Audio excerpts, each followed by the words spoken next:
Now, based on all the advanced technology we have now for storm hunting, cloud tops, so satellite images are showing that there's a lot of active weather, or thick clouds at least, over Hudson's Bay, in the Atlantic as well, and then parts of northwestern Ontario and the prairies. But for us, much of the eastern flank of the country, it's amazing outside today. And amazing, I mean sunny skies. But let's talk about this evening, shall we? Temperature is nice and comfortable in southern Ontario, close to the 20-degree mark. Still sunny skies, high pressure, and hardly any clouds in the sky. A very different story, though, in northwestern Ontario with this front. It's not necessarily dropping temperatures, it's just dropping a lot of rain. We do have rainfall warnings there. Overnight temperatures in the yellows, that means we've got temps around 10 degrees, and then it warms up. That's signified by the oranges. Orange meaning temperatures around 20. So it's going to be a warm next few days. We even have a humidex value in the long-range forecast, actually, over the next, come Monday and into Tuesday. It'll feel like 30. High pressure for some time until this low makes its way into southern Ontario for Monday. Eventually, it becomes a part of your weather story in the Atlantic midweek. This was an F3 tornado, though there's been some confusion around here because initially it was thought to be an EF5. All this to say it was the largest, so it spanned over 4 kilometers. Now, radar returns not too far from the El Reno tornado. We're indicating winds over 400 kilometers per hour. Just intense, to say the very least. So EF3, 8 fatalities, and then, as you can only imagine, a lot of damage associated with that. Meanwhile, here at home, very different story. We've got settled conditions. We've got video of settled conditions in Newfoundland. Frost advisory in place, though, for much of the, for actually the entire province. Temperatures dipping down to near zero, so do what you can to protect your flowers on the outside, and just know it's going to get quite chilly. That's signified there in the blues through the overnight. Yellows for everybody else. That means temperatures closer to the 10-degree mark through the overnight. Tomorrow, though, closer to seasonal for everybody else. Still a little bit chilly for you, Newfoundland. Now, it's always fun to go around the world, but let's now make it all about us, right? We're taking you now to the Avalon St. John's beautiful video. This taken by Julie, one of our viewers who uploaded that to theweathernetwork.com. What you can't tell in the video is that it's been very much below seasonal, 5 degrees only as daytime highs, and 5 is where we're going to be at for the evening hours. Kasia Bodurka with you here. Hello. And now taking a focus on you in the east, where we've got 14, though, for you in Halifax and high pressure.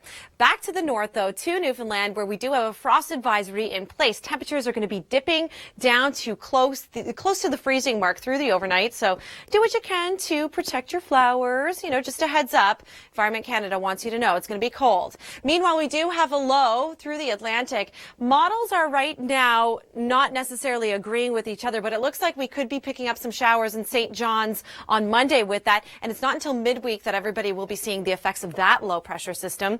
The next 7 days look like this for the city of Toronto.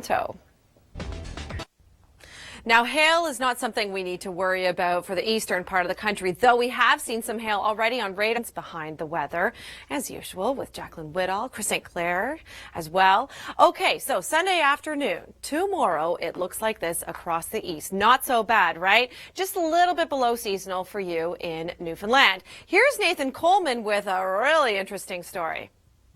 Note to self, stop investing in car washes. For the Weather Network, I'm Nathan Coleman in Halifax. Noted by myself as well. And our next free car wash, though, for now, with rain, is going to be affecting southern Ontario come Monday, eventually pushing its way a little bit further east, affecting the Atlantic midweek. All right, no flooding rains in the forecast for you in Newfoundland, but a frost advisory in effect. It's going to be a cold night. Protect your flowers, to say the least. Temperatures near zero. And that's what you see with the blues spilling in through the overnight. But where you're seeing the yellows, we're talking about temperatures between 5 and 10 degrees. These are overnight lows, by the way, so don't worry. It's still going to be another warm day ahead for you tomorrow. Temperatures around seasonal. This cold front, by the way, that's going to be bringing you guys showers in the Atlantic come midweek. Temperatures for tomorrow, though, not so bad. 18 degrees for you in Halifax, 15 in Sydney, St. John's at 10 below seasonal. Let's go to Waterloo, where it was a beautiful day for this run. It's the Color Run annual event where they basically throw paint at you as you're running by. I never really got it, but it's awesome, and I'm sure it's for a great cause, and it was an amazing day for that.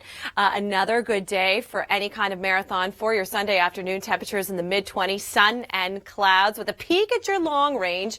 This low, by the way, in northwestern Ontario is bringing a lot of rain. Rainfall warnings there won't be affecting us in southern Ontario until Monday, and then it eventually becomes a part of your weather story in the Atlantic midweek. Have a look at Toronto for the next 7 days. What I would do right now for a coffee, walking through Central Park. Tomorrow morning, it'll be nice and 25 throughout the day and sunny. It's your destination. And it will be a gorgeous day in Paris on Sunday if you plan on taking a trip. Sun and clouds, temperatures at 21 degrees, 24 in Bordeaux.